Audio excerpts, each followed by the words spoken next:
Dear aspirants, सूत्रम academy में आप लोगों का गर्म जोशी के साथ स्वागत है। आज हम लोग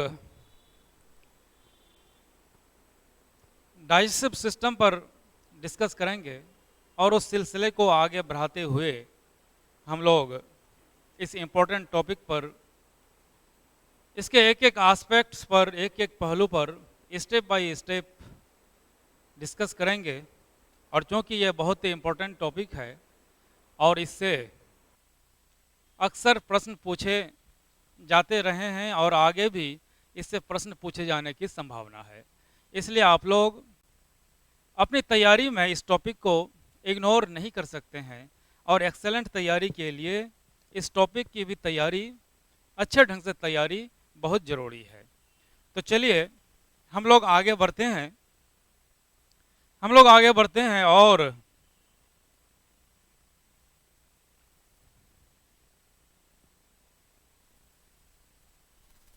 हम लोग कब तक बात किए थे? कल स्टोमक तक, है ना।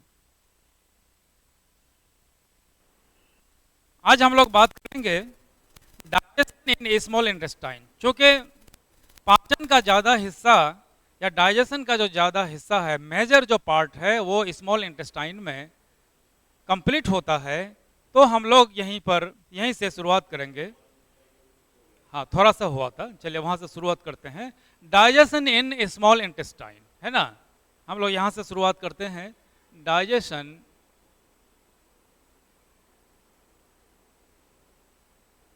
इन स्मॉल इंटेस्टाइन, छोटी आंत में पाचन, है ना। तो हम लोग जानते हैं कि मेजर पार्ट जो है डाइजेशन का कहाँ पूरा होता है ना।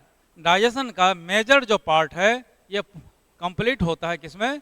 यहाँ स्मॉल इंटेस्टाइन में। मेजर पार्ट जो है यानी सबसे ज़्यादा हिस्सा, पाचन का सबसे ज़्यादा हिस्सा, पाचन का अधिकांश हिस्सा, अधिकांश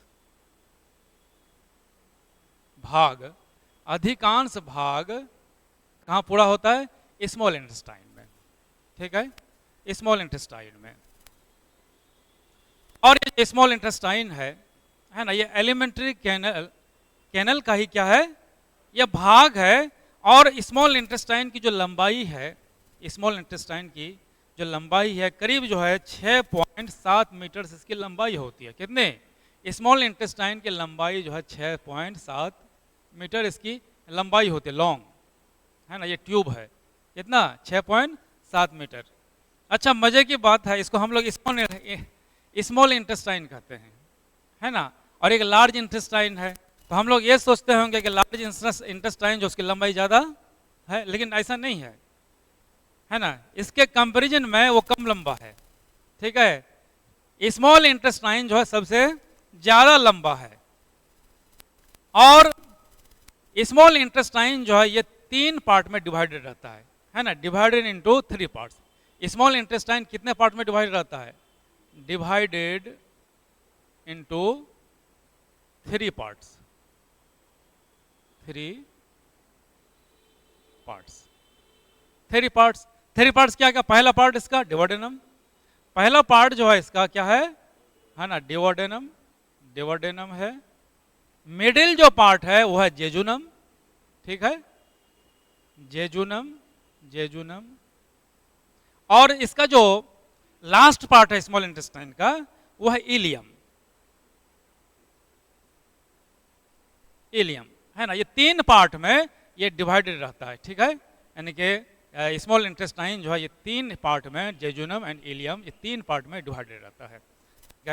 स्टोमक से जब भोजन आएगा तो सबसे पहले कहाँ आएगा? छोटी आंत में आएगा। तो छोटी आंत का सबसे पहला हिस्सा है डिवोडेनम, है ना। तो स्टोमक से जब भोजन आता है कहाँ? डिवोडेनम में आएगा। तो जब डिवोडेनम में भोजन आता है ना, स्मॉल इंटेस्टाइन के जो फर्स्ट पार्ट है वहाँ जब भोजन आता है तो वहाँ भोजन में चूंकि वो लिक्विफाइड हो जाता है भोजन, कहाँ? चूंकि 4 घंटे तक रहता है स्टोमक में भोजन, 4 घंटे तक, तो वहाँ बहुत सारे एंजाइम्स मिलते हैं, बहुत सारे जो जूस उसमें मिलते हैं, है ना, वो लिक्विफाइड हो जाता है, ठीक है, जिसको काइम कहते हैं। क्या? काइम, ठीक है। तो ये जब डिवोडेनम में आता है तो डिवोडेनम डिओड्रेनम में जब आता है तो इसमें फैट और प्रोटीन भी होता है भोजन में। क्या होता है? फैट और प्रोटीन भी होता है। ठीक है, अब फैट को पचाने के लिए क्या चाहिए? बाइल चाहिए, है ना। बाइल के बगैर जो है ना, जो फैटी जो भोजन है जिसमें फैट वगैरह है ना, उसका पाचन, उसका एब्जॉर्प्शन नहीं होगा, बाइल चाहिए वहाँ। ठीक है, बाइल चाहिए। तो डिओड्रेनम में जैसे ही भोजन आता है, जैसे ही भोजन आता है, ठीक है, तो वहाँ क्या होता है कि दो हार्मोन वहाँ निकलता है डिओड्रेनम में। डिओड्रेनम में दो हार्मोन निकलता है, एक है कोलिसिस्टोकाइनिन, कल हम उसका जिक्र भी किए थे। ठीक है, क्या है? कोलिसिस्टोकाइनिन, है ना। और दूसरा है सेक्रेटिन, दूसरा हार्मोन है सेक्रेटिन, सेक्रेटिन। ठीक है, कोलिसिस्टोकाइनिन हार्मोन जो है ये किसको स्टिमुलेट करता है? गॉल ब्लैडर को। ये स्टिमुलेट करता है गॉल ब्लैडर को, गॉल ब्लैडर को, है ना। और गॉल ब्लैडर से बाइल, है ना, बाइल आ जाता है कहाँ? है ना, कोलिसिस्टोकाइनिन हार्मोन जो है ये स्टिमुलेट किया किसको? गॉल ब्लैडर को, गॉल ब्लैडर को। जब स्टिमुलेट करता है तो गॉल ब्लैडर क्या होता है? कॉन्ट्रैक्ट होता है, वो सिकुड़ता है, सिकुड़ता है। तो चूंकि बाइल जमा रहता है कहाँ? गॉल ब्लैडर में। तो जैसे ही वो सिकुड़ता है, बाइल आ जाता है बाहर, है ना। बाइल डक्ट के जरिए, एक नली होती है बाइल डक्ट, उसके द्वारा बाइल जो बाहर आता है, और ये बाइल चला जाता है कहाँ? बाइल पहुंच जाता है डिओड्रेनम में। कहाँ पहुंच जाता है? डिओड्रेनम में, डिओडेनम में। अब यह ध्यान रखिए, डिओड्रेनम में बाइल कहाँ से आया? गॉल ब्लैडर से, लीवर से नहीं। लीवर में बनता है, स्टोर होता है गॉल ब्लैडर में, है ना। डिओड्रेनम में जो आया बाइल, तो लीवर से नहीं आया, कहाँ से आया? गॉल ब्लैडर से आया। कंसेप्ट को क्लियर रखिए बिल्कुल, है ना। गॉल ब्लैडर से, है ना, ये बाइल जो आ गया डिओड्रेनम में। अब ये बाइल क्या करता है? बाइल जो है, जो फैट है भोजन में, उसका पायसीकरण करता है, इमल्सिफिकेशन। इमल्सिफिकेशन का मतलब क्या होता है? जो कि फैट जो होता है, ये जो है, ये जो है बड़े बड़े इसमें ग्लोब्यूल्स के रूप में होता है। फैट जो होता है भोजन में बड़े बड़े ग्लोब्यूल्स के रूप में होता है। तो इमल्सिफिकेशन के द्वारा क्या होता है? ये छोटे छोटे ड्रॉपलेट्स में, है ना, तोड़ देता है। वो छोटे छोटे ड्रॉपलेट्स में तोड़ देता है, जिससे भोजन का पाचन क्या होता है? आसान हो जाता है ना, आसान हो जाता है। और एक एंजाइम और निकलता है, सेक्रेटिन। सेक्रेटिन, ये सेक्रेटिन जो है ये स्टिमुलेट करता है किसको? पेंक्रियाज को। किसको? हाँ, पेंक्रियाज को। ये स्टिमुलेट किया पेंक्रियाज को। पेंक्रियाज से जो है जब स्टिमुलेट करता है तो निकलता है क्या? Pancreatic juice. क्या निकलता है? हाँ, ये निकलता है पेंक्रियाटिक जूस, पेंक्रियाटिक जूस। तो चूंकि डिओड्रेनम में जो एंजाइम होता है वो अल्कलाइन मीडियम में काम करता है, एसिडिक मीडियम में काम नहीं करता है। ठीक है, तो ये जो बाइल जो है, ये बाइल भी भोजन को अल्कलाइन बनाता है। और जो पेंक्रियाटिक जूस है, जो पेंक्रियाज से निकलता है, पेंक्रियाटिक जूस भी भोजन को क्या बनाता है? क्षारीय बनाता है, अल्कलाइन बनाता है ना। तो वहाँ एक ऐसा एनवायरनमेंट तैयार हो जाता है ताकि जो गॉल ब्लैडर में, डिओड्रेनम में जो एंजाइम्स हैं वो इफिशिएंटली अपना वर्क कर सके, इफिशिएंटली अपना वर्क कर सके। तो ये दो हार्मोन जो है ना, ये बहुत ही इंपॉर्टेंट रोल है, एक सेक्रेटिन का और एक जो है कोलिसिस्टोकाइनिन का। ये गॉल ब्लैडर को स्टिमुलेट करता है तो बाइल निकलता है, और ये पेंक्रियाज को स्टिमुलेट करता है तो पेंक्रियाटिक जूस निकलता है। अच्छा, बाइल, बाइल में कोई एंजाइम नहीं होता है। बाइल में इस बाइल में नो एंजाइम, नो एंजाइम, इसमें कोई एंजाइम नहीं होता है, इसका एंजाइम नहीं होता है इसमें। ठीक है, इसका काम है भोजन का पायसीकरण करना, इमल्सिफिकेशन करना। इसको पॉइंट को नोट कीजिए, है ना। बाइल क्या करता है? इमल्सिफायर, ये इमल्सिफायर के रूप में काम करता है। फैट के बड़े बड़े ग्लोब्यूल्स को छोटे छोटे बूंदों में, ड्रॉपलेट्स में उसको तोड़ देता है, ताकि उसका आसान जो है आसान हो सके, उस पाचन आसान हो सके और एब्जॉर्प्शन आसान हो सके। ठीक है, अब आइए डिओडेनम में पाचन, क्योंकि हम लोग आ गए कहाँ? डिओडेनम में, है ना। डिओडेनम में पाचन, डिओडेनम, डिओडेनम में पाचन। तो डेओडेनम में क्या क्या आया है? एक बाइल आया है, बाइल है ना, बाइल आया है। और दूसरा जो है,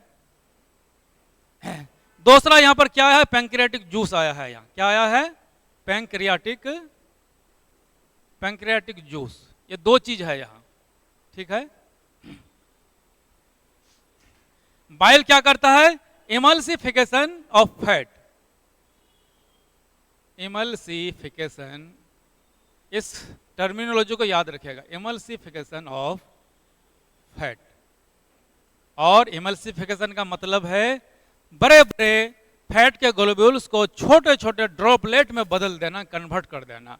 अब और दूसरा है पैंक्रियाटिक जूस, है ना, पैंक्रियाटिक जूस। अब पैंक्रियाटिक जूस में, ठीक है, पैंक्रियाटिक जूस में जो है कुछ एंजाइम्स पाए जाते हैं। पैंक्रियाटिक जूस में, है ना, तो पैंक्रियाटिक जूस जो है, ये 3 टाइप्स ऑफ एंजाइम्स इसमें पाए जाते हैं, है ना। पैंक्रियाटिक जूस में 3 प्रकार के एंजाइम, है ना, एंजाइम पाए जाते हैं। कितने? पैंक्रियाटिक जूस में 3 प्रकार के एंजाइम पाए जाते हैं, ठीक है। पहला एंजाइम है ट्रिप्सिन, पहला है ट्रिप्सिन। ट्रिप्सिन, अब ये क्या करता है ट्रिप्सिन? ट्रिप्सिन का क्या काम है? ये जो फर्स्ट स्टेज में जो प्रोटीन बना था, जो पेप्टोन बना था, है ना, ये प्रोटीन एंड पेप्टोन को, प्रोटीन एंड पेप्टोन को किसमें कन्वर्ट कर देता है? Amino acid, polypeptide and amino acid में कन्वर्ट कर देता है, ठीक है, याद रखिएगा। पॉलीपेप्टाइड एंड एमिनो एसिड, ठीक है, पॉलीपेप्टाइड एंड एमिनो एसिड में क्या करता है? कन्वर्ट कर देता है ये ट्रिप्सिन। यानी किस पर काम किया? ये प्रोटीन पर काम किया ट्रिप्सिन। पेप्सिन भी किस पर काम किया था? प्रोटीन पर काम किया था, है ना। अब दूसरा एंजाइम है, दूसरा एक एंजाइम है एमाइलेज। क्या नाम है? Amylase, amylase. अब ये क्या करता है? एमाइलेज जो है ये स्टार्च को सोल्यूबल शुगर में बदल देता है, ठीक है। स्टार्च क्या है? एक पॉलीसेकेराइड कार्बोहाइड्रेट है। स्टार्च को सोल्यूबल, है ना, घुलनशील सोल्यूबल शुगर में कन्वर्ट कर देता है, ठीक है, कन्वर्ट कर देता है। किसमें? स्टार्च को सोल्यूबल शुगर में कन्वर्ट करता है एमाइलेज। यानी जो टाइलिन एंजाइम आप पढ़े थे, टाइलिन एंजाइम, बस उसी प्रकार का ये एंजाइम है। इसको टाइलिन भी कह सकते हैं या एमाइलेज भी कह सकते हैं, ठीक है, एक ही काम है एमाइलेज एंड टाइलिन का। स्टार्च को सोल्यूबल शुगर में या सिंपल शुगर में ये कन्वर्ट करता है। और एक एंजाइम और है लाइपेज,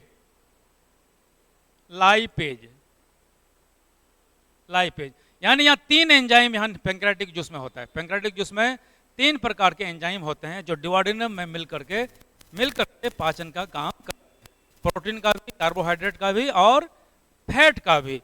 तो लाइपेज जो है ये फैट को, है ना, फैट को वसा को क्या करता है? फैटी एसिड एंड ग्लिसरॉल में बदल देता है। फैटी एसिड एंड ग्लिसरॉल में कन्वर्ट कर देता है। यानी फैट जो बनता है वो फैटी एसिड और ग्लिसरॉल के मिलने से बनता है। याद रखिएगा, फैट किससे बनता है? फैटी एसिड एंड ग्लिसरॉल के मिलने से बनता है। ये फैट को जो है कन्वर्ट कर देता है, उसका जो कंस्टिट्यूएंट है उसमें ये तोड़ देता है इसको, ठीक है। तो ये 3 एंजाइम, यहाँ 3 एंजाइम का यहाँ कोऑर्डिनेशन में काम होता है ना।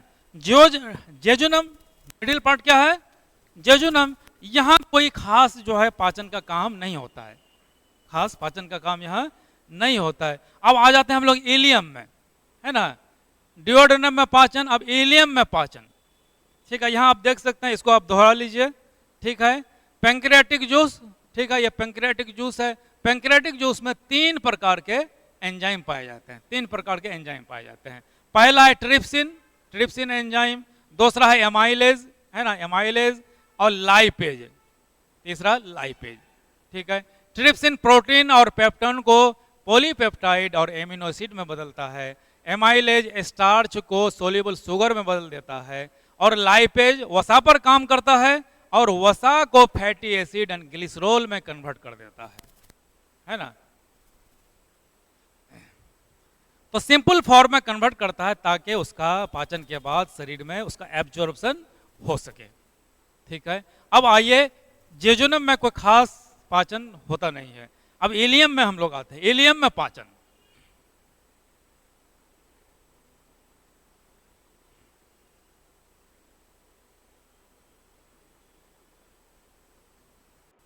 इलियम में पाचन, ठीक है। ये इलियम स्मॉल इंटेस्टाइन का क्या है, ये लास्ट पार्ट है, ये लास्ट पार्ट है। और इलियम जो है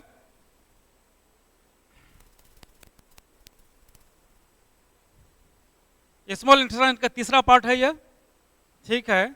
अब यहां क्या होता है,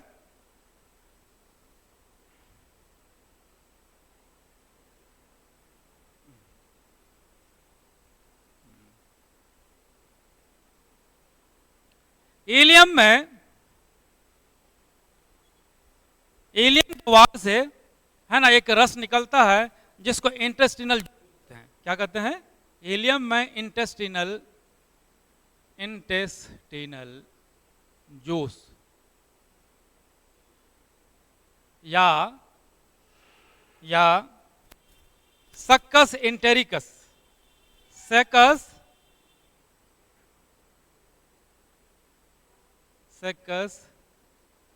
इंटेरिकस जो निकलता है यहाँ, कहाँ, एलियम में।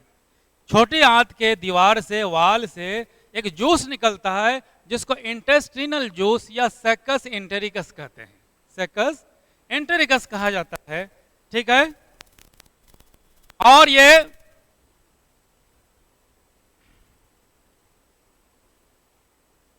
और इसका जो पीएच मान होता है, पीएच मान जो होता है इसका, है ना, पीएच मान जो है करीब 8.3 होता है, 8.3, यानी कि क्षारीय होता है। ये स्लाइटली क्या होता है, स्लाइटली अल्कलाइन, स्लाइटली अल्कलाइन होता है, क्षारीय होता है। ठीक है, स्लाइटली अल्कलाइन।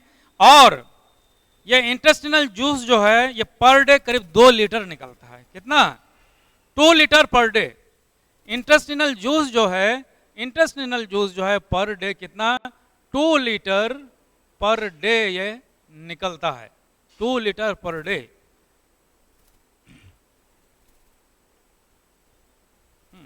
अब इस आंतीय जूस, आंत से निकलता है एलियम भाग से, है ना, जिसको इंटेस्टिनल सक्कस इंटेरिकस कहते हैं। अब इसमें भी कुछ एंजाइम पाए जाते हैं, है ना, जो पाचन में, जो पाचन का जो बाकी जो हिस्सा है, पाचन का जो बाकी हिस्सा है उसको पूरा करता है ये। ठीक है। तो इसमें जो है इंटेस्टिनल जूस जो है इसमें कई एंजाइम्स पाए जाते हैं। इंटेस्टिनल जूस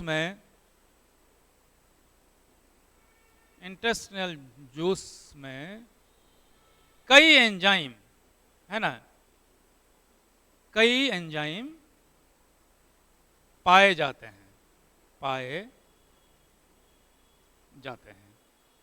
पहला है ना इरेप्सिन। क्या है, इरेप्सिन एक एंजाइम है इंटेस्टिनल जूस में, इरेप्सिन। ये क्या करता है, इरेप्सिन का क्या काम है, इरेप्सिन जो है रिमेनिंग जो प्रोटीन एंड पेप्टोन है उसको एमिनो एसिड में बदल देता है। क्या करता है, बचे हुए प्रोटीन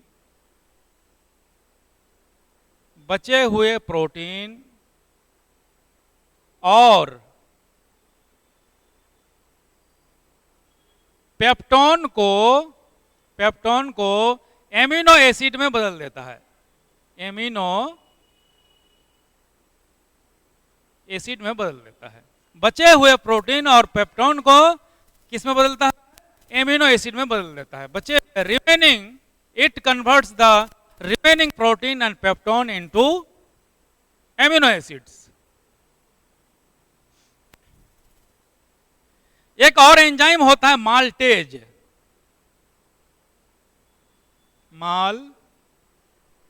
माल्टेज, माल्टेज, ठीक है। ये माल्टोज को, है ना, माल्टोज क्या, डाइसैकेराइड कार्बोहाइड्रेट है। माल्टोज डाइसैकेराइड कार्बोहाइड्रेट है जो दो ग्लूकोज अणुओं के मिलने से बनता है, ठीक है। तो ये माल्टेज जो है, ये माल्टोज को, है ना, ये माल्टोज को, माल्टोज, माल्टोज को ग्लूकोज में बदल देता है, ग्लूकोज में, ग्लूकोज में बदल देता है। ये माल्टेज एंजाइम माल्टोज को ग्लूकोज में बदल देता है, ठीक है। माल्टोज, खास करके माल्टोज जो है बार्ली वगैरह में पाया जाता है, बार्ली, ठीक है ना। दो ग्लूकोज अणुओं के मिलने से ये बनता है और ये एक डाइसैकेराइड कार्बोहाइड्रेट है। सुक्रेज, सुक्रेज एंजाइम, यह सुक्रोज को, सुक्रोज को ग्लूकोज और फ्रुक्टोज में बदल देता है। ग्लूकोज और फ्रुक्टोज में क्या करता है, ग्लूकोज और फ्रुक्टोज में बदल देता है। ग्लूकोज और प्लस फ्रुक्टोज,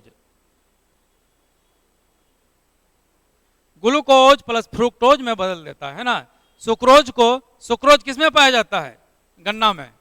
गन्ना में क्या होता है, सुक्रोज होता है। सुक्रोज जो है, जैसे कैन शुगर जो है, कैन जो शुगर है वो क्या है, सुक्रोज है वो, है ना। तो सुक्रोज जो है गन्ना में, गन्ना में पाया जाता है। तो इसी को क्या करता है, ग्लूकोज प्लस फ्रुक्टोज में बदल देता है। ये चूंकि डाइसैकेराइड है, ये सुक्रोज डाइसैकेराइड है, ग्लूकोज और फ्रुक्टोज अणुओं के मिलने से बना है, दो अणुओं से मिलने से बना है। तो ये दो अणुओं में क्या करता है, इसको तोड़ देता है फिर, ठीक है। एक और एंजाइम होता है लैक्टेज, लैक्टेज, चौथा एंजाइम जो होता है लैक्टेज, लैक्टेज। अब ये लैक्टेज क्या करता है, लैक्टेज खास करके जो लैक्टोज होता है, किसमें, लैक्टोज, मिल्क में होता है। तो उस मिल्क प्रोटीन को क्या करता है, ग्लूकोज और गैलेक्टोज में बदल देता है। लैक्टेज जो है ना, लैक्टोज को, लैक्टोज को ग्लूकोज और प्लस गैलेक्टोज में बदल देता है। है ना, गैलेक्टोज, गैलेक्टोज में बदल देता है ना। लैक्टेज एंजाइम लैक्टोज को ग्लूकोज प्लस गैलेक्टोज में बदल देता है। किसमें, गैलेक्टोज में बदल देता है। एक और एंजाइम है, एक और एंजाइम इसमें पाया जाता है इंटेस्टिनल जूस में, लाइपेज, है ना, लाइपेज, लाइपेज। लाइपेज क्या करता है, लाइपेज चूंकि वसा पर काम करता है ना। इमल्सिफाइड फैट्स, चूंकि अब तो पाइसीकरण हो गया है फैट्स का, है ना। तो इमल्सिफाइड फैट कहेंगे उसको, इमल्सिफाइड, इमल्सिफाइड फैट, यानी फैट के छोटे छोटे बूंद। इमल्सिफाइड फैट को fatty acid, fatty acid and glycerol में कन्वर्ट कर देता है। इमल्सिफाइड फैट को फैटी एसिड एंड ग्लिसरॉल में क्या कर देता है, कन्वर्ट कर देता है।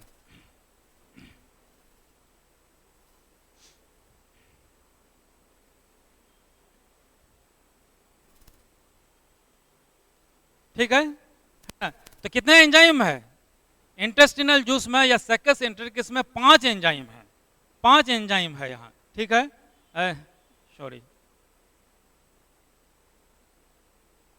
5 एंजाइम है। पहला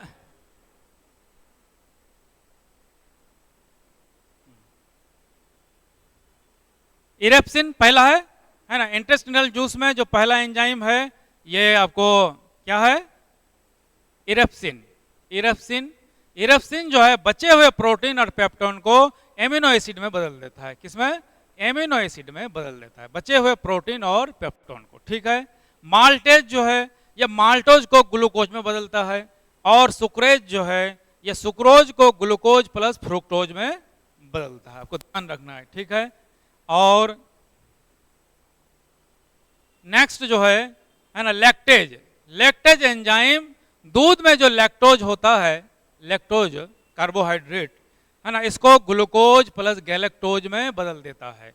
और लाइपेज एंजाइम एमल्सिफाइड फैट को फैटी एसिड और ग्लिसरॉल में बदल देता है। अब क्या हो गया कि डाइजेशन कंप्लीट हो गया, डाइजेशन कंप्लीट हो गया। चूंकि डाइजेशन का ना अधिकांश जो हिस्सा है यहाँ आकर के स्मॉल इंटेस्टाइन, डिओडेनम हो गया, इलियम हो गया, है ना, इलियम में आकर के पूरा हो जाता है। अब इलियम में क्या होता है, इलियम के दीवार से जो है ना ये फिंगर लाइक अंगुली के जैसे उभार निकले हुए होते हैं, जिसको कहते हैं क्या, भिलाई। क्या कहते हैं, भिलाई, माइक्रो भिलाई, है ना। तो माइक्रो भिलाई जो है क्या, उसका क्या काम है, वो नहीं सरफेस एरिया को बढ़ा देता है, सरफेस एरिया को बढ़ा देता है।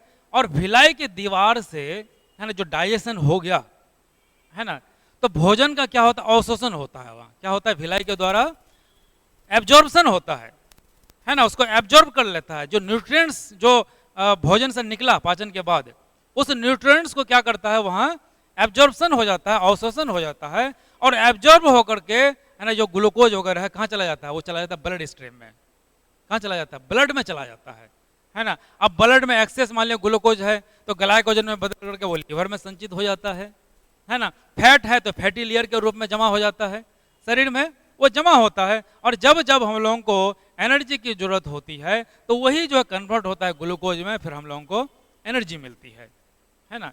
तो यहाँ आकर के सारा जो एब्जॉर्प्शन है न्यूट्रिएंट का, है ना, और जो पाचन है स्मॉल इंटेस्टाइन में क्या होता है, कंप्लीट हो जाता है, स्मॉल इंटेस्टाइन में कंप्लीट हो जाता है।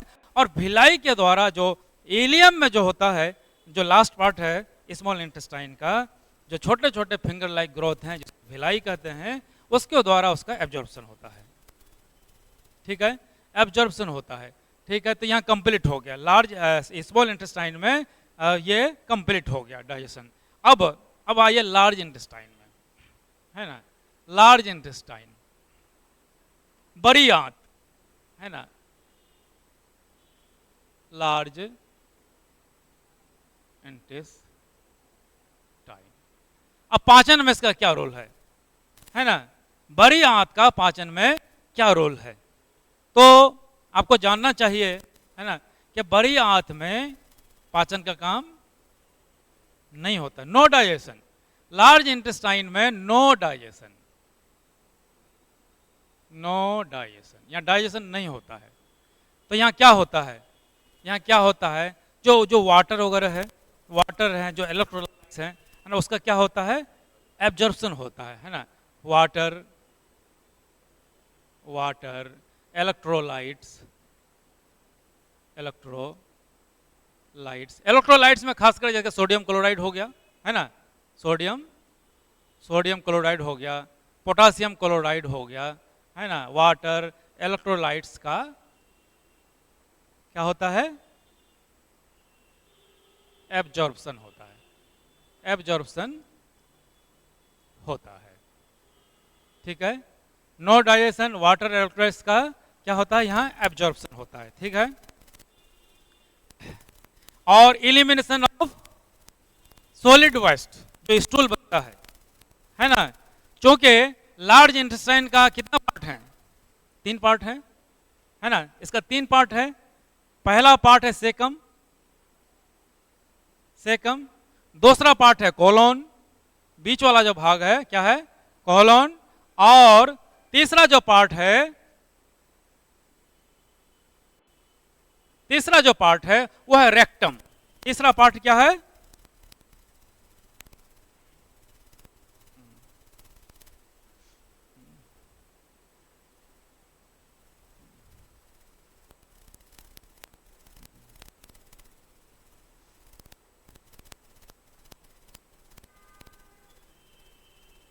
तीसरा पार्ट है रेक्टम, है ना। तीसरा पार्ट इसका रेक्टम है। सेकम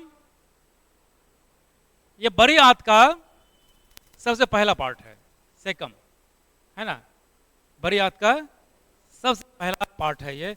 एक चीज और जानना चाहिए आपको यहाँ, बहुत इंपॉर्टेंट है, वर्मीफॉर्म अपेंडिक्स का नाम सुने हैं, अपेंडिक्स, अपेंडिक्स होता है ना, कभी कभी दर्द होता है, यहाँ होता है, ये राइट साइड में यहाँ पे। तो अपेंडिक्स जो है, चूंकि ये क्या है, एक अवशेषीय अंग है ना। पहले क्या माना जाता था कि ये एक वेस्टिजल ऑर्गन है, वेस्टिजल ऑर्गन है, एक अवशेषीय ऑर्गन है, इसका कोई काम नहीं है। लेकिन ये मॉडर्न रिसर्च से पता चला है कि वर्मीफॉर्म अपेंडिक्स का जो है ये एक खास रोल है, खास करके इम्यून सिस्टम में, है ना। ये इसका खास रोल है, इम्यूनोलॉजिकल इसका फंक्शन है, इम्यूनोलॉजिकल फंक्शन है हमारे इम्यून सिस्टम को बढ़ाने में। क्योंकि कुछ खास प्रोटीन का इसमें निर्माण होता है जो हमारे इम्यून सिस्टम को स्ट्रांग बनाता है, हमारे इम्यून सिस्टम को मजबूत बनाता है। तो वर्मीफॉर्म अपेंडिक्स जो है कहाँ लगा होता है, सीकम भाग से। किससे?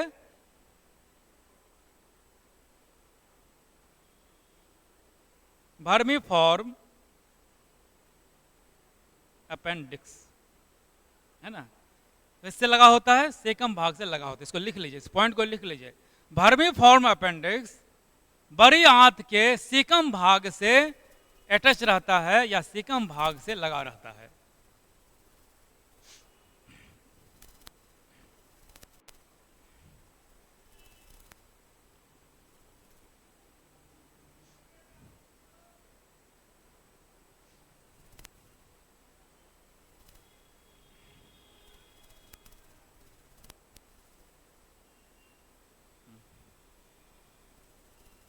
ठीक है, इसको जरूर याद रखिएगा, आपको पूछ देगा कि किस भाग से लगा रहता है, तो सेकम भाग से लगा रहता है। अब कॉलोन, ये मिडिल पार्ट है, कॉलोन जो है क्या है, बड़ी आंत का ये मिडिल पार्ट है, ठीक है। इसमें जो है कॉलोन में एक बैक्टीरिया रहता है, एक बैक्टीरिया रहता है जिसका नाम है इकोलाई। नाम सुने हैं? E coli, E coli bacteria, E coli bacteria. अब इकोलाई बैक्टीरिया जो है ये क्या करता है, ये हमारे शरीर में विटामिन के का निर्माण करता है, विटामिन के का निर्माण करता है, विटामिन के बनाता है ना। कॉलोन में इकोलाई बैक्टीरिया रहता है और ये विटामिन के बनाता है, विटामिन के बनाता है।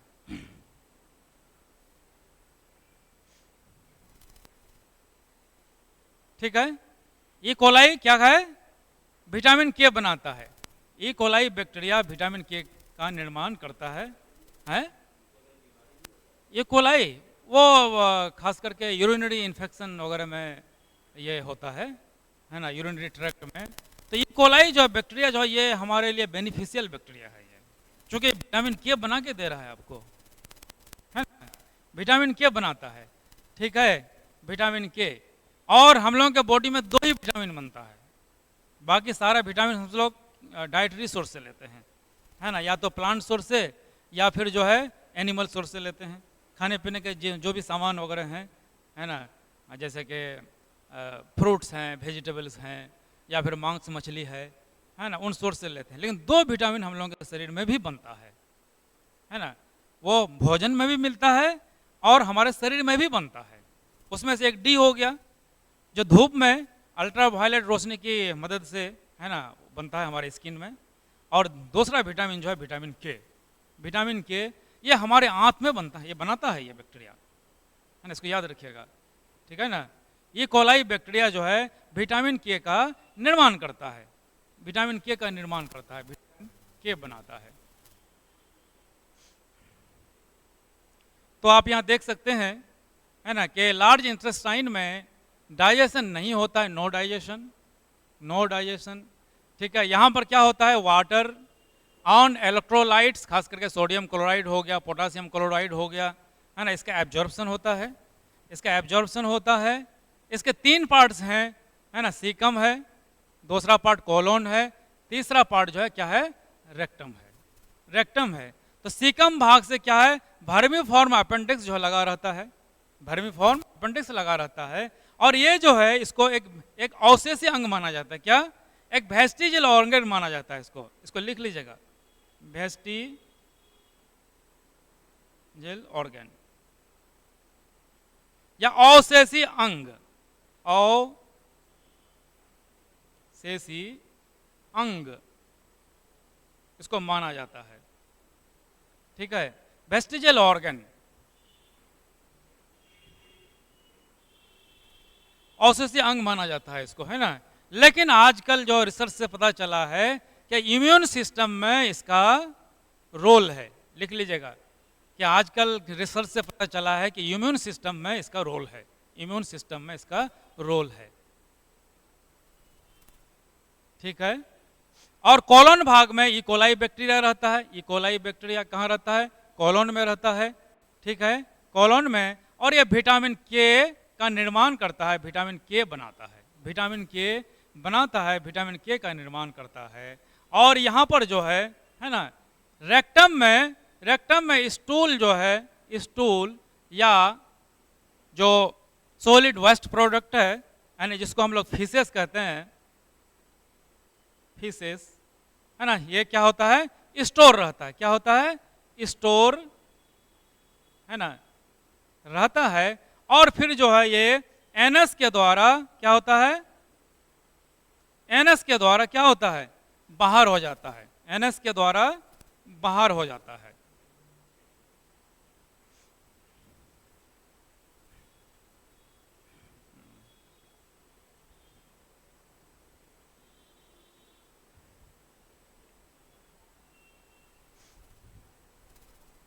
ठीक है, तो ये जो है, जो डाइजेशन क्या हो गया, माउथ से शुरू हुआ था और स्मॉल इंटेस्टाइन में आकर के समाप्त हो जाता है। बाकी जो वाटर्स हैं, कुछ मिनरल्स वगैरह हैं, कुछ इलेक्ट्रोलाइट्स हैं, उसका एब्जॉर्प्शन लार्ज इंटेस्टाइन में हो जाता है।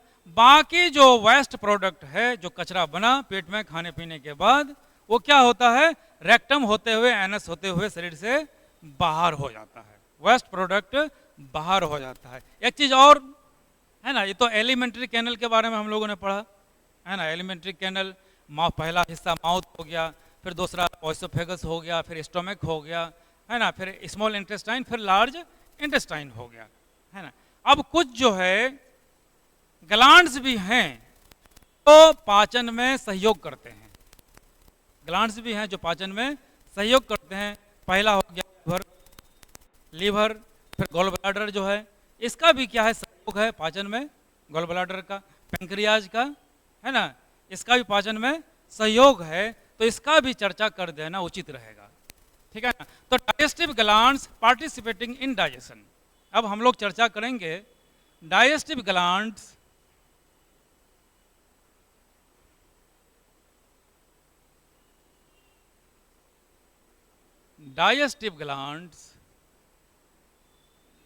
participating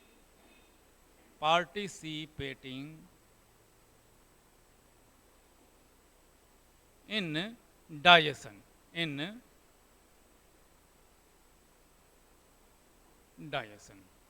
digestive glands participating in digestion। ठीक है, तो सबसे पहले लीवर है ना, लीवर हिंदी में इसको यकृत कहते हैं, यकृत, ठीक है, लीवर कहते हैं। और ये हमारे शरीर का, है ना, और लीवर जो है सिर्फ वर्टिब्रेट्स में पाया जाता है, जो रीढ़ की हड्डी वाले जो जानवर हैं, एनिमल्स हैं, बस उसी में पाया जाता है ना। Found only in vertebrates, found only in vertebrates,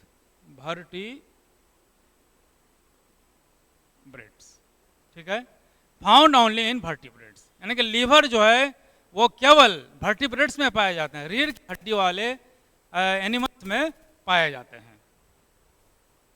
ठीक है, और एक चीज और जान लीजिए, ये लार्जेस्ट ग्लैंड है बॉडी का, ह्यूमन बॉडी का लार्जेस्ट ग्लैंड है, लार्जेस्ट ग्लैंड ऑफ, ये लार्जेस्ट ग्लैंड है, लार्जेस्ट ग्लैंड। अगर पूछे, है ना, लार्जेस्ट ग्लैंड,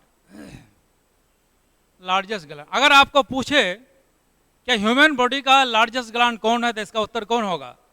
लीवर। अगर आपको पूछे ह्यूमन बॉडी का सबसे बड़ा अंतःस्रावी ग्रंथि कौन है?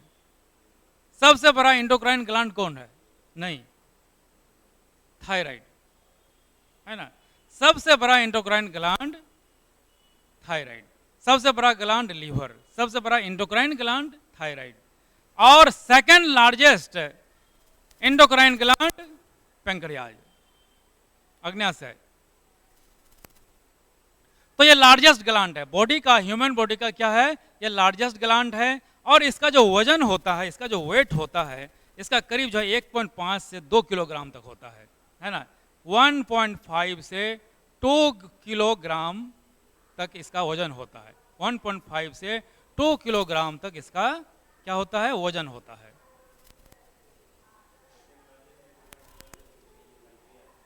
सेकंड लार्जेस्ट एंडोक्राइन, हाँ पैंक्रियाज, अग्न्याशय।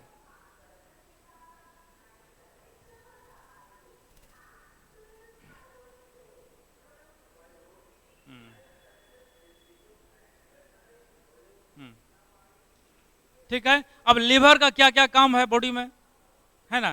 तो ये ग्लूकोज लेवल को कंट्रोल करता है। क्या करता है लीवर? ग्लूकोज लेवल को कंट्रोल करता है, ग्लूकोज लेवल को कंट्रोल करता है। इसको जान लीजिए, ग्लूकोज लेवल को कैसे कंट्रोल करता है ये।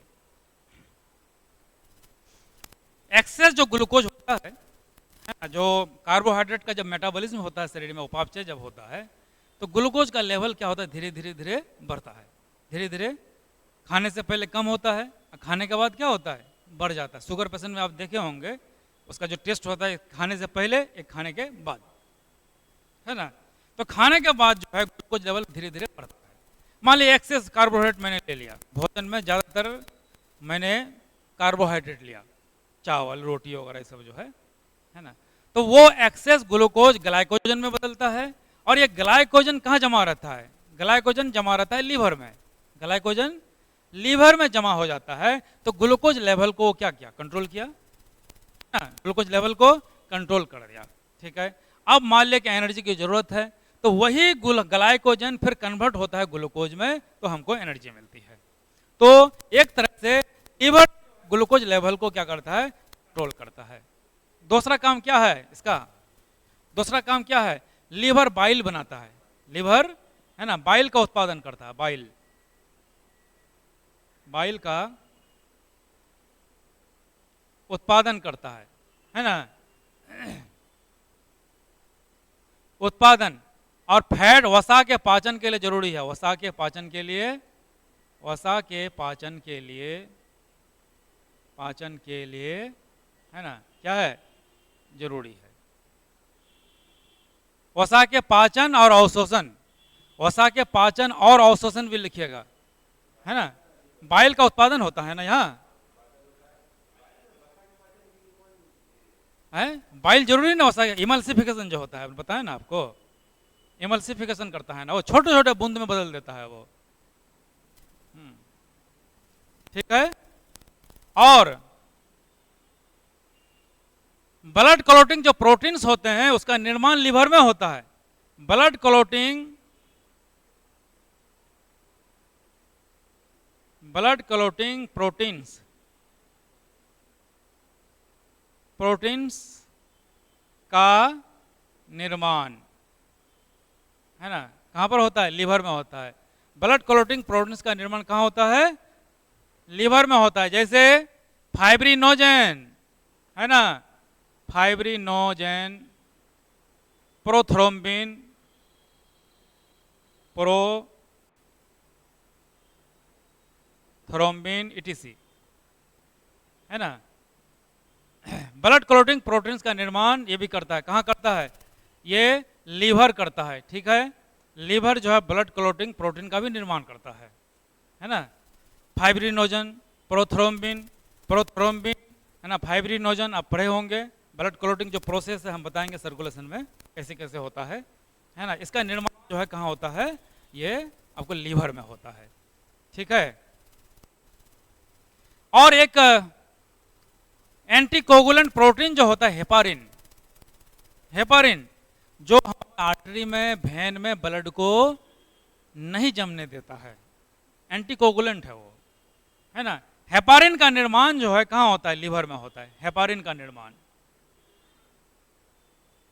हेपारिन ये क्या है, एंटीकोगुलेंट है। ये क्या है, एंटीकोगुलेंट, एक एंटीकोगुलेंट है। ये ब्लड को जमने नहीं देता है, इसका भी निर्माण लीवर में होता है ना। हेपारिन का निर्माण, हेपारिन का निर्माण करता है, ये निर्माण करता है।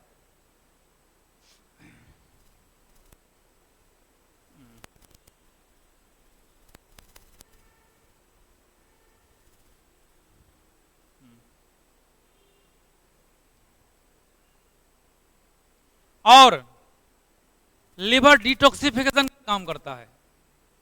क्या काम करता है, डिटॉक्सिफिकेशन, डिटॉक्सिफिकेशन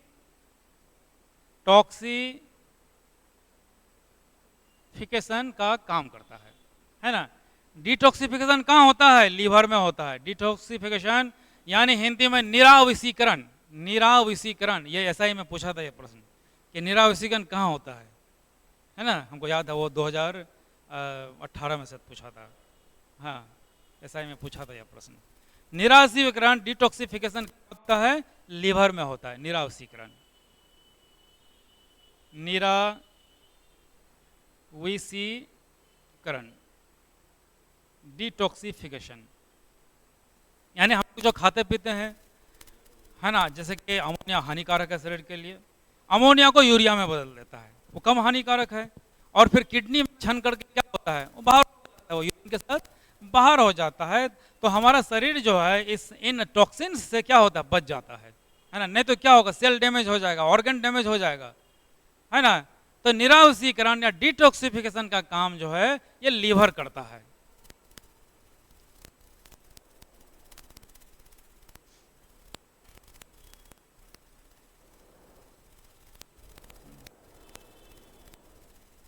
अच्छा, कुछ प्रोटीन को ये ग्लूकोज में बदलता है लीवर। लीवर जो है कुछ प्रोटीन को, है ना, लीवर कुछ प्रोटीन को ग्लूकोज में बदलता है, ग्लूकोज में बदलता है, कुछ प्रोटीन को ग्लूकोज में बदलता है, ठीक है।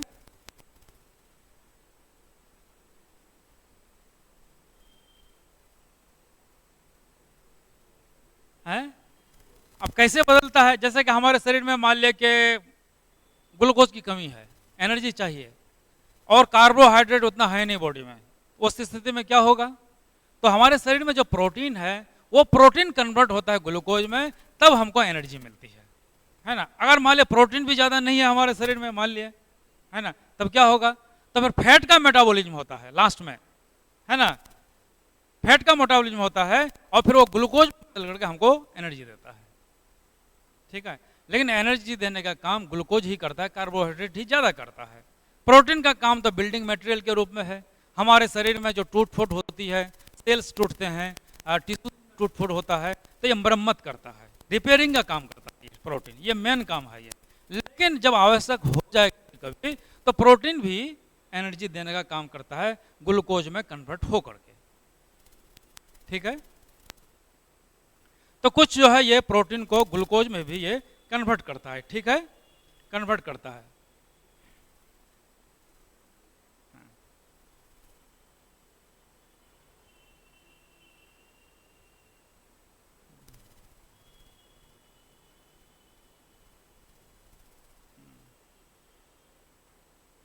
और एक जो आरबीसी है ना, आरबीसी से जो एक बिलीरुबिन बनता है, बिलीरुबिन जो एक वेस्ट प्रोडक्ट है ना, वेस्ट प्रोडक्ट जो आरबीसी के ब्रेकडाउन से बनता है, बिलीरुबिन, है ना, बिलीरुबिन, बिलीरुबिन, है ना।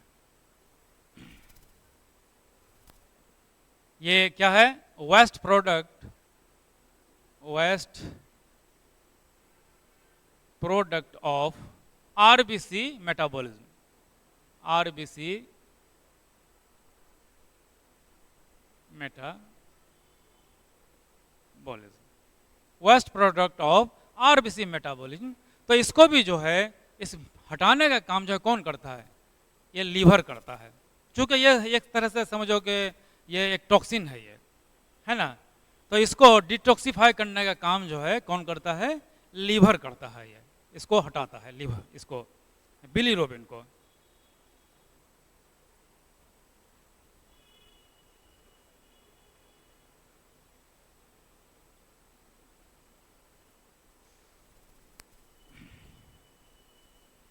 अच्छा, लीवर जो एक और प्रोटीन बनाता है फेरिटिन, है ना, लीवर जो है फेरिटिन प्रोटीन बनाता है, फेरिटिन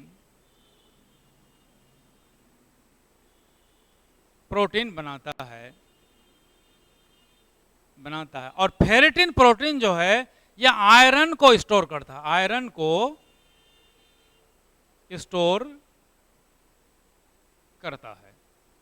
ठीक है, फेरिटिन प्रोटीन बनाता है लीवर, और ये आयरन को स्टोर करके रखता है, आयरन को स्टोर करके रखता है। ठीक है। अच्छा, लीवर जो है लिपोप्रोटीन्स बनाते हैं, लिपोप्रोटीन्स भी लीवर में बनते हैं। लिपोप्रोटीन्स का निर्माण, है ना, लीवर में होता है, लिपोप्रोटीन्स। अब ये लिपोप्रोटीन्स क्या करता है, लिपोप्रोटीन्स जो है ये गुड कोलेस्ट्रॉल है और बैड कोलेस्ट्रॉल है ना, ट्राइग्लिसराइड्स है, ये पूरे शरीर में इसको क्या करता है, इसको भेजता है ना, इसको मतलब कि ट्रांसफर करता है, क्या करता है ये, हाँ, थ्रू आउट द बॉडी, हाँ, ये ट्रांसपोर्ट करता है ना। कोलेस्ट्रॉल एंड ये कोलेस्ट्रॉल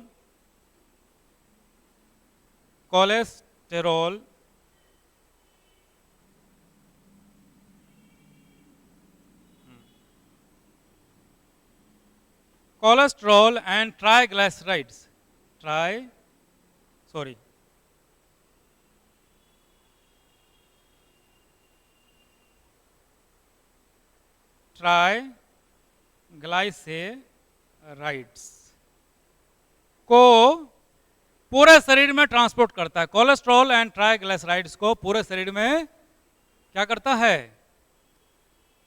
ट्रांसपोर्ट करता है, पूरे शरीर में ट्रांसपोर्ट करता है।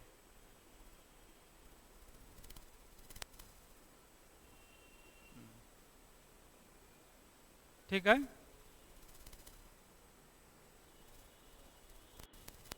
कोलेस्ट्रॉल ट्राइग्लिसराइड्स को क्या करता है, ट्रांसपोर्ट करता है पूरा थ्रू आउट बॉडी, हमारे पूरे शरीर में ब्लड के द्वारा। किसके द्वारा, ब्लड के द्वारा। अच्छा, ट्राइग्लिसराइड्स पूछ लेते ये क्या है, आपने देखा है क्वेश्चन, ट्राइग्लिसराइड्स क्या है, ट्राइग्लिसराइड्स क्या है, ये वसा है, ये वसा है, यानी एक्सेस है। कभी कभी क्या होता है हमारे शरीर में, है ना, हमारे शरीर में क्या होता है कि एक्सेस जब कार्बोहाइड्रेट हो जाता है ना, ग्लूकोज, तो उसका कुछ मात्रा, उसका मात्रा जो है सबसे पहले जो फैट के रूप में क्या होता है, बदलता है, फैट के रूप में बदलता है। तो उन्हीं फैट्स को क्या कहा जाता है, ट्राइग्लिसराइड्स। ये प्राइमरी फैट्स हैं, प्राइमरी फैट्स हैं। और खास करके स्किन के नीचे एक लेयर होता है, एडिपोज लेयर। क्या होता है, एडिपोज लेयर, एडिपोज लेयर, है ना, एडिपोज लेयर, ये वसा का बना होता है, स्किन के नीचे होता है ये एडिपोज लेयर। ठीक है, एडिपोज लेयर ये वसा से बनता है। और खास करके जो ट्राइग्लिसराइड्स जो बनते हैं ना, ये ट्राइग्लिसराइड्स, वसा, ट्राइग्लिसराइड्स क्या है, ये वसा है ना। तो ये वसा जो है ना, ये एडिपोज लेयर में जमा होता है, एडिपोज लेयर में क्या होता है, इसमें जमा होता है। और एडिपोज लेयर जो है हमारे शरीर से हीट लॉस को रोकता है, हीट लॉस को, है ना, उष्मा हानि को रोकता है। क्या करता है ये, उष्मा हानि को रोकता है ना। तो यही ट्राइग्लिसराइड जो है ना, यही ट्राइग्लिसराइड्स इसमें एडिपोज लेयर में जमा होता है, एडिपोज लेयर में जमा होता है, स्किन के नीचे होता है ये पूरे शरीर में। और खास करके जो ठंडे इलाके में है, बहुत ज़्यादा ठंडे इलाके में, वहाँ तो हीट लॉस जल्दी जल्दी हो जाता है ना, हीट लॉस जल्दी जल्दी हो जाता है वहाँ। तो ये लेयर जो है एडिपोज लेयर वो मोटा होता जा रहा है, स्किन के नीचे एडिपोज लेयर मोटा होता है, तो हीट को जल्दी जल्दी लॉस होने नहीं देता है, टेम्परेचर लॉस होने नहीं देता है, बदन को गर्म रखता है, बना के रखता है गर्मी को, है ना। तो ये काम है इसका। अब आइए गॉल ब्लाडर, है ना। अब देखा आपने यहाँ जो है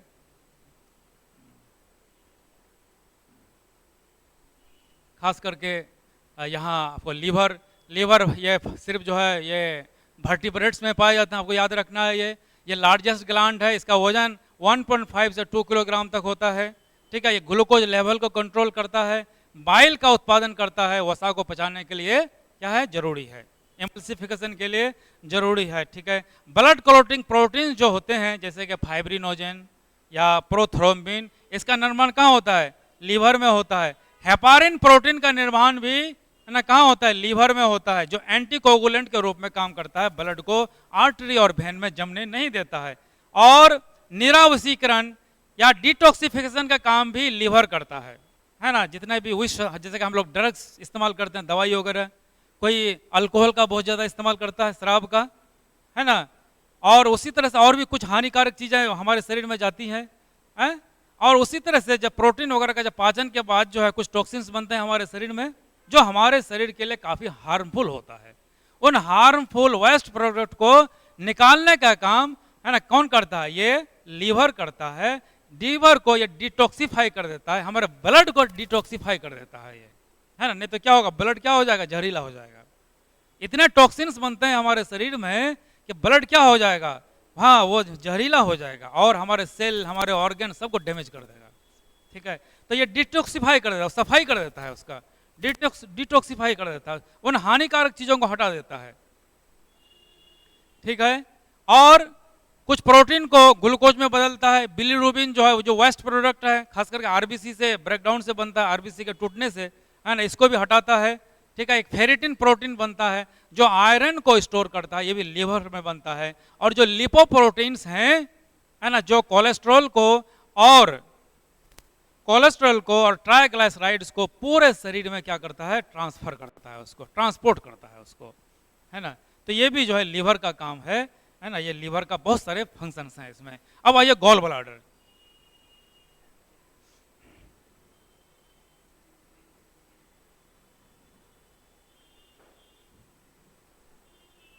गॉल ब्लैडर या हिंदी में पित्ताशय, पित्ताशय, ठीक है। अब ये गॉल ब्लैडर का क्या काम है, ये स्टोर करता है बाइल को, है ना। और ये क्या है, थैली की जैसे रचना है ये, और लीवर के करीब ही ये रहता है, लीवर के करीब ही ये रहता है। और ये इसमें जो है ना, बाइल स्टोर होता है, बाइल क्या होता है, स्टोर होता है गॉल ब्लैडर में, है ना। गॉल ब्लैडर में बाइल स्टोर होता है और स्टोर होता है, और यहाँ से, है ना, और यहाँ से कहाँ जाता है, बाइल कहाँ जाता है, डिओडेनम में, है ना। और यहाँ से डिओडेनम में जाता है, याद रखिएगा, डिओडेनम में, है ना, जाता है।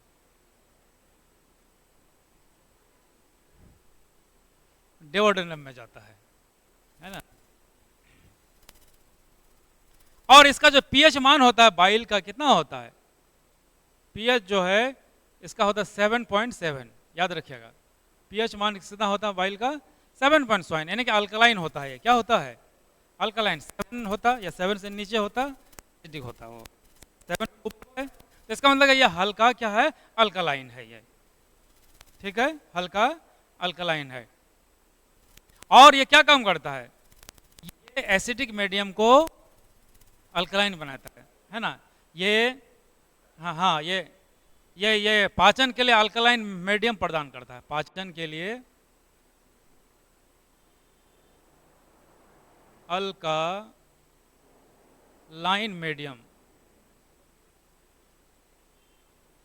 अल्कालाइन मीडियम प्रदान करता है। और क्या काम है इसका बाइल का, हार्मफुल बैक्टीरिया को भी किल्स करता है ये, है ना, kills bacteria. kills harmful bacteria. और क्या काम है इसका? Emulsification of fat. इस पॉइंट को तो एकदम याद रखना है आपको। इमल्सिफिकेशन ऑफ फैट यानी फैट का, वसा का पायसीकरण, वसा का पायसीकरण है ना, पायसीकरण, वसा का पायसीकरण, इमल्सिफिकेशन ऑफ फैट।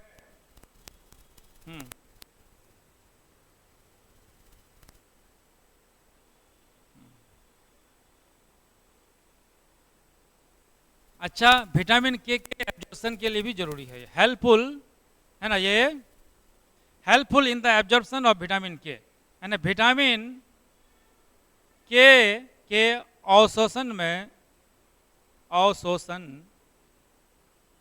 में क्या है? हेल्पफुल। विटामिन के अवशोषण में हेल्पफुल है ये। क्या? Bile, bile.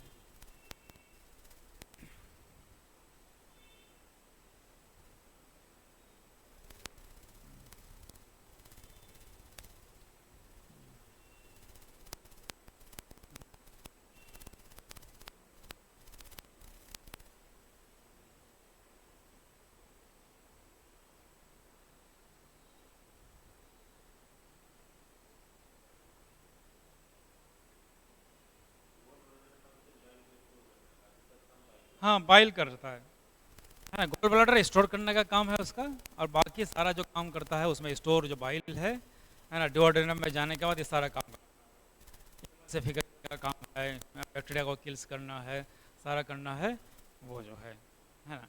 एक और ये है, जब बाइल डक्ट जो है, चूंकि बाइल जो है बाइल डक्ट के माध्यम से डिओडेनम में आता है, लेकिन कभी कभी क्या होता है कि बाइल डक्ट जो है ना वो ऑब्स्ट्रक्ट हो जाता है, बंद हो जाता है, बाइल डक्ट बंद हो जाता है, तो लीवर सेल्स जो क्या होता है कि जो बिलीरुबिन जो बनता है ना, बिलीरुबिन को लेना क्या कर देता है?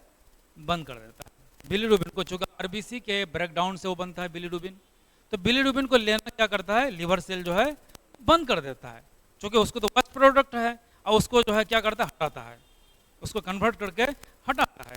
तो ये बिलीरुबिन जो है क्या होता है कि पूरे शरीर में फैल जाता है ना, फैल जाता है तो शरीर, स्किन क्या हो जाता है? पीला पीला हो जाता है ना, जिसको हम लोग क्या कहते हैं? जॉन्डिस, है ना। ये बिलीरुबिन के कारण होता है, ठीक है। बिलीरुबिन एक पिगमेंट है, ठीक है, और वेस्ट प्रोडक्ट है ये। तो ये चूंकि येलो कलर का होता है ना, येलो कलर का होता है, इसलिए जो है इससे जो है जॉन्डिस की बीमारी हो जाती है बिलीरुबिन के कारण, ठीक है। अब आइए पैंक्रियाज।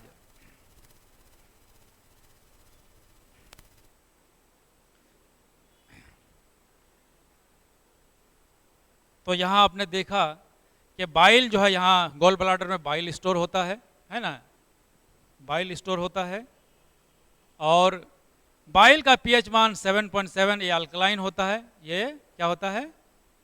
अल्कलाइन होता है, भोजन को अल्कलाइन मीडियम प्रदान करता है, पाचन के लिए अल्कलाइन मीडियम प्रदान करता है ये, है ना। ये किल्स हार्मफुल बैक्टीरिया, ये भी काम करता है इसका।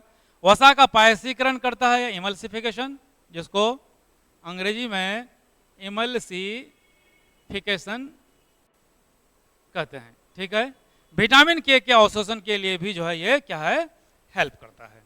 विटामिन के अवशोषण के लिए हेल्प करता है बाइल, ठीक है। तो ये सारा जो है बाइल का काम है, और ये गोल ब्लैडर जो है इसका क्या है? स्टोर हाउस है ये, है ना, यहाँ स्टोर रहता है, ठीक है। अब आइए पैंक्रियाज। पैंक्रियाज का क्या योगदान है? पैंक्रियाज,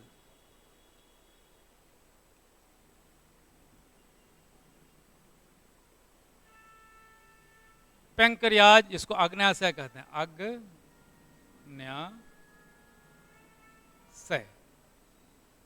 है ना, पैंक्रियाज या अग्न्याशय। हाँ, ये second largest gland of the human body, second largest gland of the human body, second largest gland of the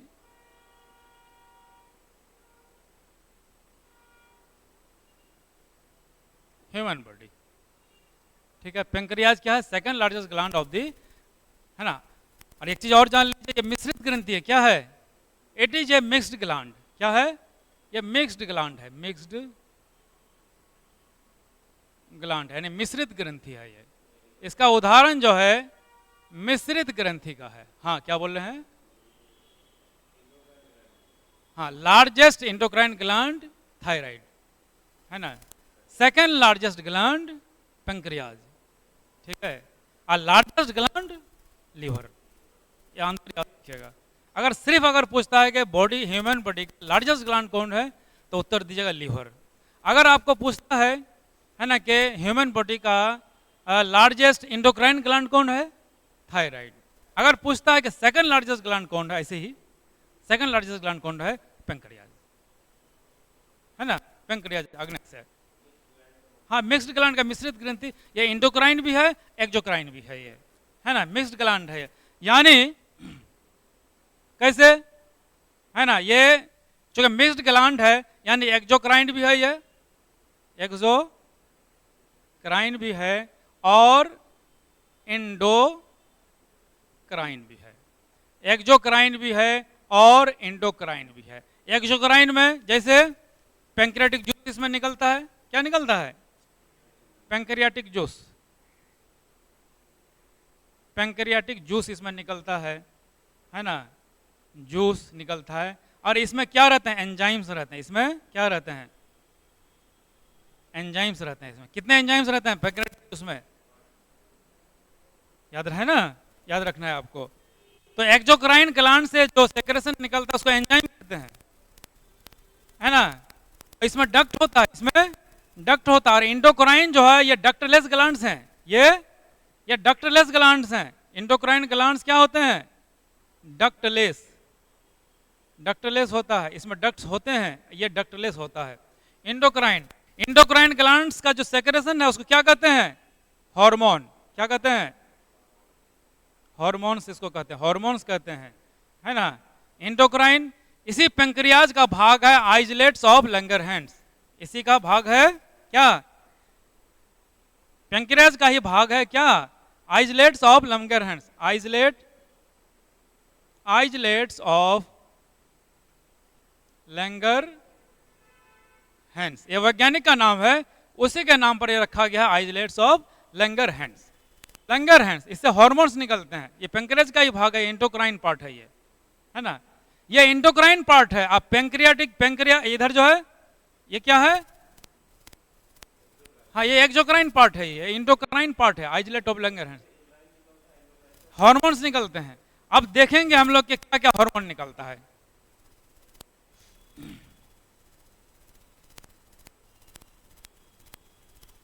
अब ये आइसलेट ऑफ लैंगरहैंस जो है ना, आइसलेट ऑफ लैंगरहैंस, ठीक है, ये इंडोक्राइन पार्ट है। क्या है? ये इंडोक्राइन पार्ट है। ये इंडोक्राइन पार्ट है जिससे हार्मोन्स निकलते हैं, जिससे कई हार्मोन्स निकलते हैं। और इसका एक भाग जो है एक्जोक्राइन होता है। एक्जोक्राइन जिससे पैंक्रियाटिक जूस निकलते हैं, और इस जूस में कई एंजाइम्स होते हैं जो भोजन के पाचन में भाग लेता है, भोजन के पाचन में भाग लेता है। अब हम लोग आइसलेट ऑफ लैंगरहैंस के बारे में जानेंगे। Islets of Langerhans, islets of Langerhans, ये पेंक्रियाज का ही भाग है। आइसलेट ऑफ लैंगरहैंस किसका भाग है? पेंक्रियाज का भाग है। इसमें 3 तरह के सेल पाए जाते हैं, 3 तरह के सेल पाए जाते हैं, है ना। इसमें 3 तरह के सेल पाए जाते हैं। एक है अल्फा सेल, अल्फा सेल, ठीक है। दूसरा है बीटा सेल, बीटा सेल, ठीक है। और तीसरा है gamma cell. Alpha cell, beta cell, gamma cell, ठीक है। अल्फा सेल से ग्लूकेगॉन हार्मोन निकलता है। क्या है? ग्लूकेगॉन हार्मोन इससे निकलता है। क्या निकलता है? अल्फा सेल से ग्लूकेगॉन हार्मोन निकलता है। और बीटा सेल से इंसुलिन हार्मोन निकलता है। इंसुलिन हार्मोन निकलता है इससे, इंसुलिन हार्मोन निकलता है। और गामा सेल से सोमेटोस्टेटिन हार्मोन निकलता है, इससे सोमेटोस्टेटिन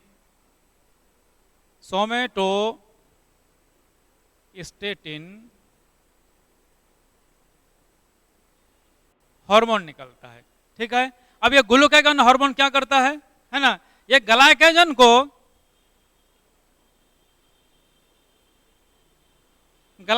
को ये ग्लूकोज में बदलता है ना। ये जो है क्या करता है, ग्लूकागॉन हार्मोन जो है ग्लाइकोजन को ग्लूकोज में बदलता है, और इंसुलिन हार्मोन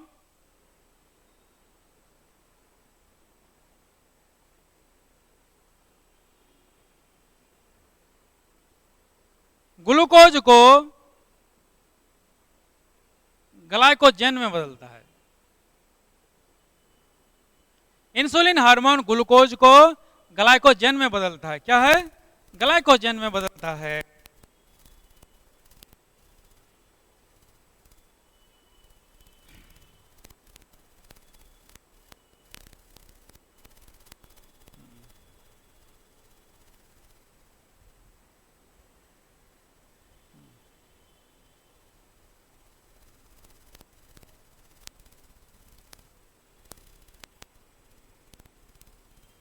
ठीक है, और ये जो है सोमेटोस्टेटिन जो क्या करता है, ये सोमेटोस्टेटिन जो है ना, इसका काम है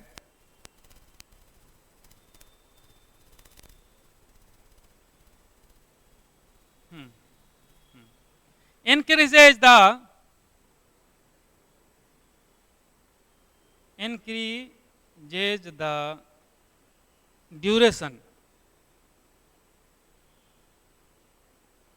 duration of assimilation of food, यानी भोजन का जो स्वांगीकरण होता है, जो हमारे बदन में, हमारे शरीर में लगता है भोजन, है ना, उसके ड्यूरेशन को क्या करता है, ये बढ़ाता है। ठीक है, बढ़ाता है ये। इंसुलिन हार्मोन का खोज किसने किया था, क्या आप बता सकते हैं? इंसुलिन हार्मोन किसने खोजा था, बताइए। हैं, आप पढ़े होंगे, ऑप्शन में देखने से पकड़ लीजिएगा, आप, हम जानते हैं, है ना। बेंटिंग एंड बेस्ट ने, बेंटिंग एंड बेस्ट ने इंसुलिन हार्मोन को खोजा था, बेंटिंग एंड बेस्ट ने कब, 1931 में, 1921 में, 1921 में खोजा था। बेंटिंग एंड बेस्ट ने खोजा था इसको, इंसुलिन हार्मोन को, है ना। इंसुलिन हार्मोन को बेंटिंग एंड बेस्ट ने खोजा था, आप देख सकते हैं यहाँ, है ना। ये अल्फा सेल से ग्लूकागॉन निकलता है, और ग्लूकागॉन क्या करता है, ग्लाइकोजन को ग्लूकोज में बदलता है। ग्लाइकोजन को किस में बदलता है, ग्लूकोज में बदलता है। इंसुलिन क्या करता है, ग्लूकोज को ग्लाइकोजन में बदलता है। इंसुलिन का जस्ट उल्टा काम करता है ये। इंसुलिन का, हमको जब एनर्जी चाहिए, ग्लाइकोजन स्टोर है हमारे लिवर सेल में, तो ग्लूकागॉन हार्मोन जो है ग्लूकोज में बदलेगा, तो हमको एनर्जी मिलेगी, है ना। एक्सेस हो गया ग्लूकोज, तो इंसुलिन एक्टिव होगा, इंसुलिन एक्टिव होकर के उसको ग्लाइकोजन में बदल करके स्टोर कर देगा लिवर सेल में, लिवर सेल में। ठीक है ना, तो ये ग्लूकोज को ग्लाइकोजन में बदलता है, ये जस्ट इसका उल्टा काम, एक दूसरे का ये उल्टा काम करता है, ये आपको ध्यान में रखना है। ये बीटा सेल से निकलता है इंसुलिन, अल्फा सेल से नहीं, अल्फा सेल से ग्लूकोज निकलता है, बीटा सेल से इंसुलिन हार्मोन निकलता है। ठीक है, और गामा सेल से सोमेटोस्टेटिन हार्मोन निकलता है, जो एसिमिलेशन के ड्यूरेशन को बढ़ाता है। धीरे धीरे एसिमिलेट हमारे शरीर में होते रहता है भोजन। ठीक है, रात में खा के सोए, ठीक है, अब रात भर अपना एसिमिलेशन हो रहा है, दिन भर एसिमिलेशन हो रहा है, धीरे धीरे हो रहा है। तो ये हार्मोन जो है एसिमिलेशन के ड्यूरेशन को बढ़ाता है। ठीक है, तो ये बीटा सेल। और एक चीज और जान लीजिए, इंसुलिन जो हार्मोन है वो प्रोटीन है, क्या है, प्रोटीन है। ये भी क्या है, सोमेटोस्टेटिन एक पॉलीपेप्टाइड हार्मोन है, ये भी है ना, ये भी प्रोटीन हार्मोन है। और इंसुलिन हार्मोन में कौन सा मेटल पाया जाता है? इंसुलिन हार्मोन में कौन सा मेटल पाया जाता है बताइए? इंसुलिन हार्मोन जो निकलता है ये जिंक क्रिस्टल के रूप में निकलता है। किसके रूप में? इंसुलिन हार्मोन जो है, ये जो इंसुलिन हार्मोन है यह जिंक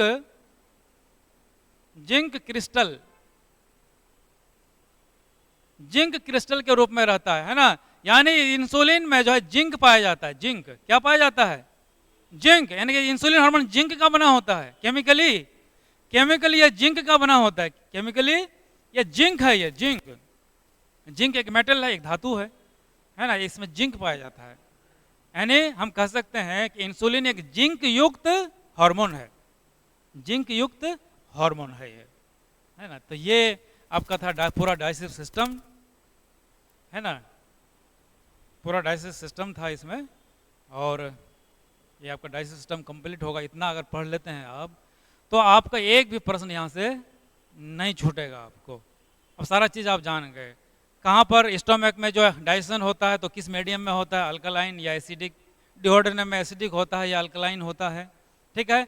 बहुत सारे जूस निकलते हैं, गैस्ट्रिक जूस, उसमें कौन कौन एंजाइम्स पाए जाते हैं, वो एंजाइम किस किस सबस्ट्रेट पर कार्य करता है, कार्बोहाइड्रेट पे, प्रोटीन पे, फैट पे, किस पे। डिओड्रेनम में जो हार्मोन निकलता है ना, और जो वहाँ पैंक्रियाटिक जूस जो आता है, तो पैंक्रियाटिक जूस में कौन कौन से एंजाइम्स होते हैं आपको याद रखना है ना, कि ये एंजाइम इसमें पाए जाते हैं, है ना। फिर जो है इंटेस्टिनल जूस है, वहाँ पे कौन कौन एंजाइम है, इरेप्सिन है ना, उसमें एमाइलेज क्या क्या है सब, लाइपेज वगैरह सब है, 5 एंजाइम्स है वहाँ, है ना। तो उसको भी आपको याद रखना है आपको कि इसमें ये एंजाइम्स होते हैं, ठीक है। और ओएसोफेगस में no digestion, large intestine no digestion. Digestion की शुरुआत माउथ से कार्बोहाइड्रेट का पाचन होता है, मंड का, स्टार्च का, सिंपल शुगर में, ठीक है। अधिकांश हिस्सा कहाँ होता है? स्मॉल इंटेस्टाइन में। लार्ज इंटेस्टाइन में नहीं होता, लेकिन कुछ काम होता है उसमें, वाटर का एब्जॉर्प्शन, मिनरल्स का एब्जॉर्प्शन, मिनरल साल्ट्स का, जैसे कि sodium chloride, potassium chloride electrolyte के रूप में होते हैं, वो उसका एब्जॉर्प्शन हो जाता है। फिर लार्ज इंटेस्टाइन में चूँकि कॉलोन भाग में एक बैक्टीरिया रहता है, विटामिन के बना के देता है आपको, है ना। तो कुछ काम वहाँ भी होता है, लेकिन डाइजेशन का काम वहाँ नहीं होता है। अब बाकी जो वेस्ट प्रोडक्ट बना वो रेक्टम में स्टोर होता है और फिर एनएस से बाहर हो जाता है। तो ये कंप्लीट क्रिया है डाइजेशन का।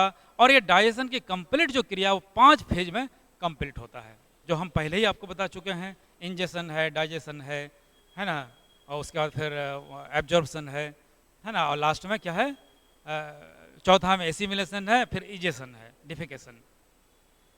तो इतना आपको याद रखना है डाइजेस्टिव सिस्टम में। आपका एक भी प्रश्न आपको यहाँ से नहीं छूटेगा, है ना। इसमें काफ़ी आपको इन्फॉर्मेशन, नॉलेज आपको मिला इसमें, है ना। और इतना ही काफ़ी है, इससे ज़्यादा पढ़ना भी नहीं है आपको, इससे ज़्यादा बुक में आपको मिलेगा भी नहीं, है ना। इससे ज़्यादा बुक में एक जगह आप नहीं पाइएगा, आप कम से कम 20 किताब पढ़िएगा तब मिलेगा आपको, ठीक है।